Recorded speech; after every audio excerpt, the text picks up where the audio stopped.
Okay, so when we talked last, we were talking about the Persian Wars. We talked about the Battle of Marathon, the Battle of Thermopylae, and the Battle of Salamis.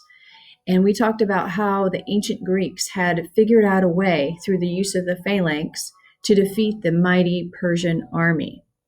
I think it had less to do with Greeks' military kind of maneuvers, and more to do with the fact that the Persian Empire was so large, and that ancient Greece was on the outskirts, the very outskirts, and the Persian Empire had other things to worry about. Darius and Xerxes are both going to be killed by their own men. And as a result, the Persian Empire has other things to worry about. They could have come and they could have crushed the Greeks. But I think that they put the Greeks on the back burner. However, from the Greek perspective, defeating a massive and mighty enemy like the Persians left them feeling very arrogant. So today we're going to talk about Greece's golden age and how they became confident in their way of life and what they were doing in their own society, and in some cases for a good reason. So in your notebooks, this is section 3 of this unit, and we are coming quickly to a close, okay? So democracy and Greece's golden age, let's go. For close to 50 years, from 477 to about 431 BCE, Athens experienced a real growth in intellectual and artistic learning. The period's often called the Golden Age of Athens. And during this Golden Age, drama and sculpture and poetry and philosophy and architecture, and side note, since we're talking architecture, take a look at these 3 designs of Greek architectural columns. They chronologically go from the simplest, which is the earliest parts of ancient Greece were using these Doric columns. In the middle and kind of classical period of Greece, which is the one we're going to talk about right now, they're using Ionic, and they're making this transition to Corinthian by the end.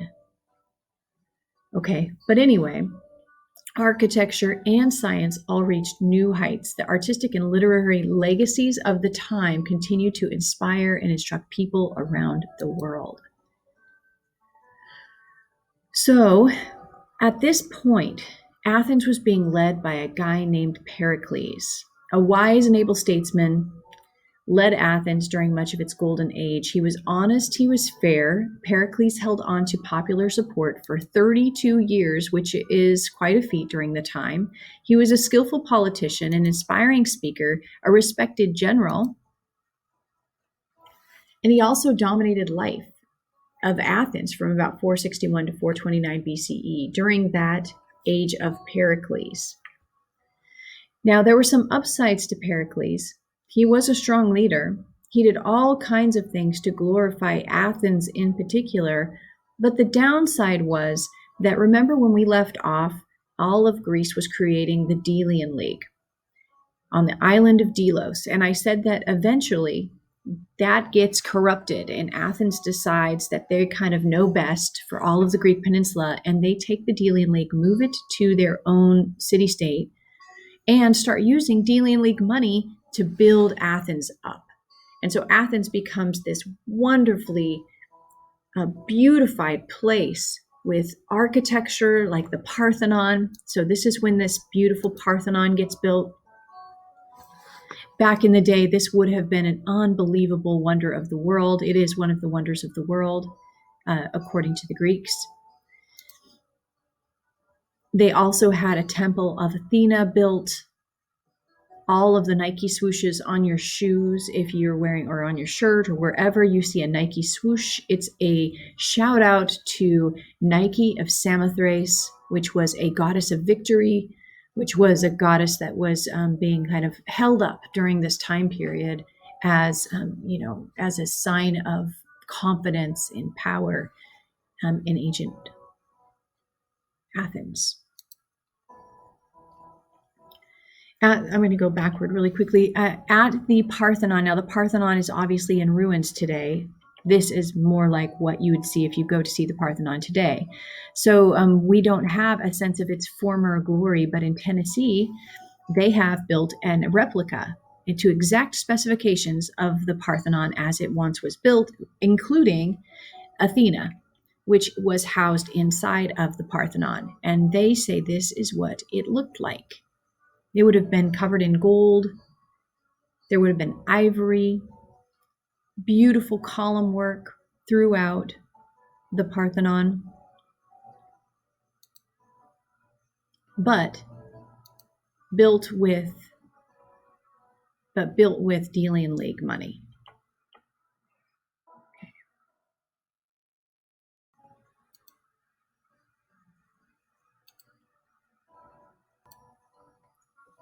So Pericles' goal was to have the greatest Greek artists and architects create the most magnificent sculptures and buildings in Athens. At the center of his plan was one of the architecture's most noble works, which was the Parthenon, which we just looked at. The Parthenon, a masterpiece of architectural design and craftsmanship, was not really unique in style. Greek architects constructed the 23,000 square foot building in a traditional style that had been used by the Greek temples for the last 200 years then. This temple, built to honor Athena, the goddess of wisdom and the protector of Athens, contained examples of Greek art that set the standards for future generations of artists around the world. Pericles entrusted that work to a guy named Phidias. This is Phidias right here, or a rendition of Phidias. Phidias is spelled Phidias, but Phidias was responsible for the Parthenon. Within the temple, Phidias crafted a giant statue of Athena, and not only did it contain Athena, of course, but precious metals like gold and ivory, and it was over 30 feet tall. Phidias and other sculptors of the age aimed to create figures that were graceful and strong and perfectly formed. Their faces showed neither joy nor anger, only serenity. Greek sculptors also tried to capture grace of idealized human body in motion. They wanted to portray ideal beauty, not realistic beauty. Their values of harmony, order, and balance and proportion came to be a standard for what is called classical art. During the same time period, there were all sorts of pretty incredible people in Athens. It just so happened that Pericles, because of the money that he was spending, was able to create a situation in which there were all kinds of people crafting art. I mean, you can't...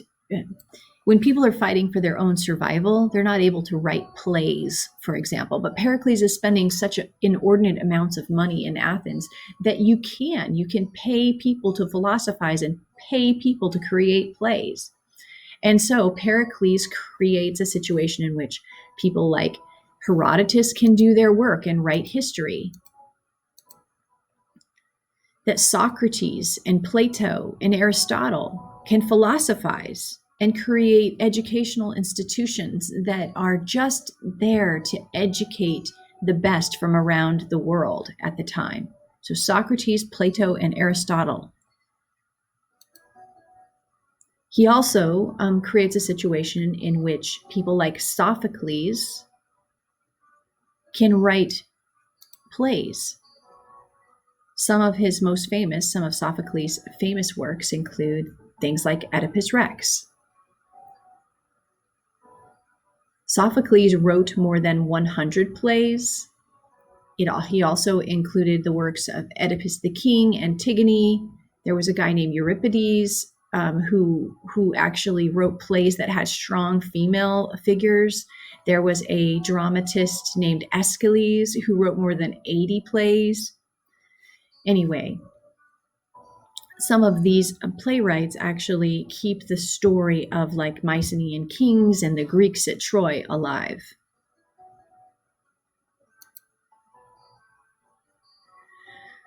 Here's the problem.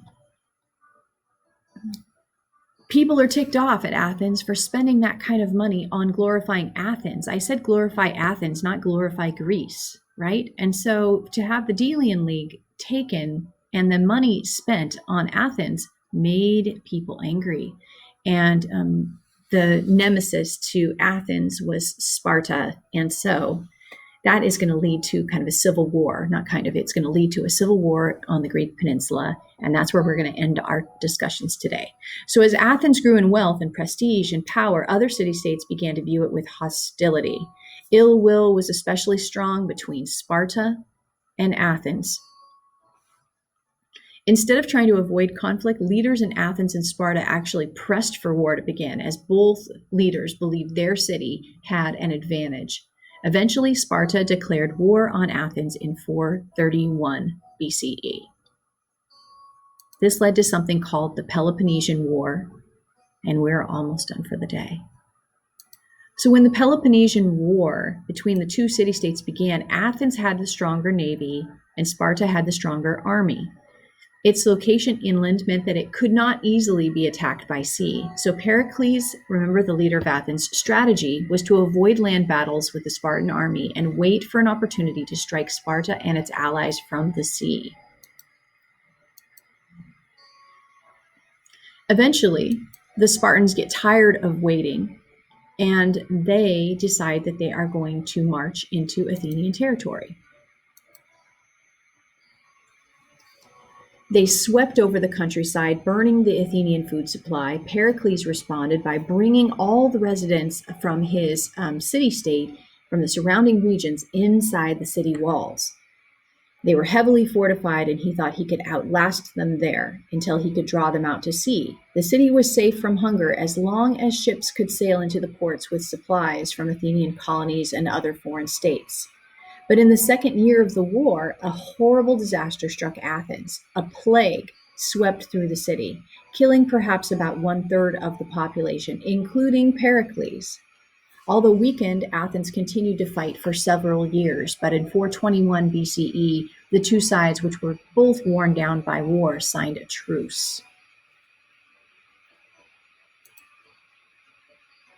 The peace didn't last long. In 415 BCE, the Athenians sent a huge fleet carrying more than 20,000 soldiers to the island of Sicily. Their plan was to destroy the city-state of Syracuse, which was one of Sparta's wealthiest allies. The expedition ended with a crushing defeat in 413 BCE. In his study of the Peloponnesian War, Thucydides, who is like a follow-up to Herodotus, recalled, the Athenians were destroyed with such a total destruction. Their fleet, their army, there was nothing that was not destroyed, and few out of many returned home. End quote. Somehow, a terribly weakened Athens fended off Spartan attacks for another 9 years, but finally in 404 BCE, the Athenians and their allies surrendered, and Athens had lost its empire, its power, and its wealth, primarily because they were confident and arrogant and corrupt. This left many searching for answers, and it led to a series of philosophers, Socrates, Plato, and Aristotle, trying to figure out the meaning of life. Here's a recap of that Peloponnesian War in 3 minutes.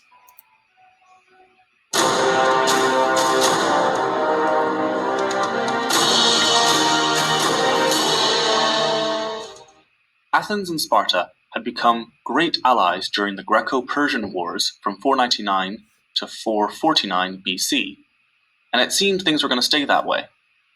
However, during this time,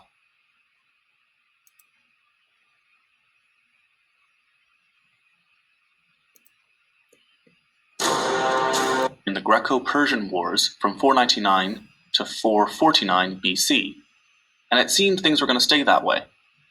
However, during this time, Athens had increased its navy exponentially, while Sparta had increased its infantry exponentially, and they both began making great allies amongst the various other city-states within Greece. Sparta and her allies were called the Peloponnesian League, while Athens and her allies were called the Delian League. Tensions rose, and very soon, war broke out. The Spartans attacked the Athenian countryside and burnt down every crop they could find. However, this was part of the Athenian strategy. The Athenian commander, Pericles, knew the Spartans were excellent infantrymen.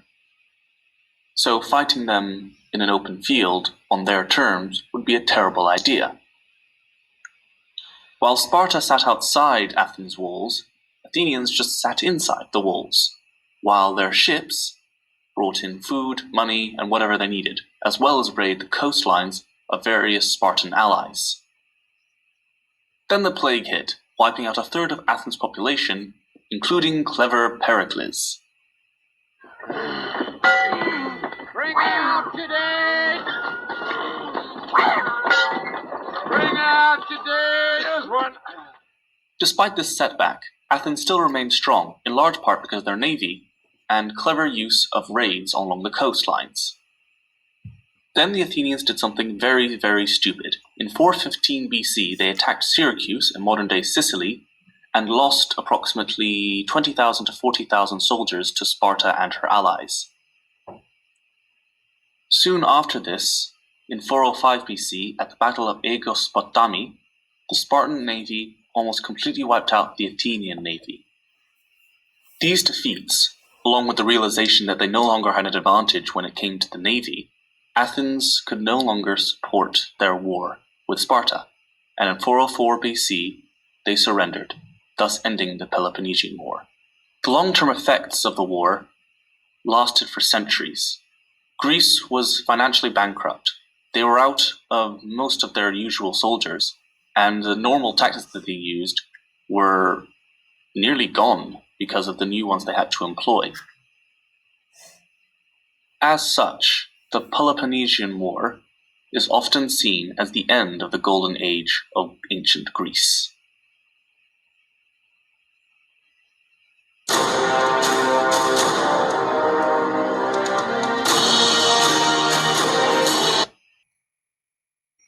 So sometimes in times of great trouble, people start to question, like, what about what we have believed in the past is true? How do we know it's true? And so during the golden age of Greece, we started to see philosophers rise in power and in popularity. And that continues as Greece is kind of a dwindle, or Athens in particular is dwindling. So I want to tell you just a little bit about three especially important philosophers that get referred to all the time in literature. So after the war, many Athenians really lost confidence in the democratic government and began to question values in general. In this time of uncertainty, several great thinkers appeared. They were determined to seek truth no matter where the search led them. The Greeks called such thinkers philosophers, meaning lovers of wisdom. These Greek thinkers based their philosophy on the following two assumptions: that the universe is put together in an orderly way and subject to absolute and unchanging laws, and that people can understand these laws through logic and reason. One group of philosophers, the sophists, questioned people's unexamined beliefs and ideas about justice and other traditional values. One of the most famous sophists was named Protagoras, who questioned the existence of traditional Greek gods for the first time. He also argued there was no universal standard of truth, saying man is the measure of all things. These were really radical and dangerous ideas to many Athenians who had always attributed an explanation of the world to Greek gods. So within that, you have several really famous philosophers arise. Well, first, quickly about Socrates. Socrates was actually a critic of the sophists. Unlike the sophists, he believed that absolute standards did exist for truth and justice. However, he encouraged Greeks to go further and question themselves and their own moral character. Historians believe that it was Socrates who said, "The unexamined life is not worth living." Those who understood Socrates admired him deeply, but the majority of citizens couldn't understand this strange man and his ideas. When Socrates was about 70 years old, he was brought for trial for corrupting the youth of Athens, and for neglecting the city's gods. In his own defense, Socrates said his teachings were good for Athens because they forced people to think about the values and their actions. The jury disagreed and condemned him to death, and he died by drinking hemlock, a slow-acting poison. Socrates is where the Socratic method comes from. He says that you would learn more through dialogue than you learn from being handed a correct answer. So a lot of what we do as we move forward in this class, especially when we're together, is something called Socratic Seminar, which is really about small groups having dialogue and conversation about material as opposed to taking a quiz over right and wrong answers. He definitely would have felt like you learned more in that situation. Plato was a student of Socrates. Plato was in his late 20s when his teacher died from drinking the hemlock poison. Plato wrote down the conversations of Socrates as a means of philosophical investigation.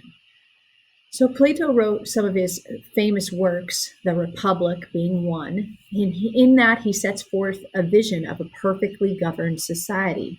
It wasn't a democracy. In his ideal society, all citizens would naturally fall into three groups. They would either be farmers and artisans, warriors, or a ruling class. The person with the greatest insight and intellect from the ruling class should be kind of a philosopher king. Plato's writings dominated philosopher kind of studies in Europe for nearly 1,500 years. His only rivals in importance were his teacher Socrates and his own pupil Aristotle. The school, the academy that Plato created, lasted for about 900 years. Okay, last and not least, Aristotle. Aristotle is a philosopher who questioned the nature of the world and of human belief and thought and knowledge. He came close to summarizing all kind of knowledge up to his time. He invented a method for arguing according to rules of logic. He later applied his method to problems in the field of psychology, physics, and biology. His work provides the basis for the scientific method today: hypothesis, experimentation, collection of evidence. So it's very like research and logic-minded. One of Aristotle's most famous pupils was Alexander, son of King Philip II of Macedonia. Around 343 BCE, Aristotle accepted the king's invitation to tutor the 13-year-old prince, and Alexander's status as a student abruptly ended 3 years later when his father called him back to Macedonia, and that sets a nice transition for us to move into what does that young boy do with this information from Aristotle. And he goes back and he builds an amazing kingdom that will rival the Persian Empire.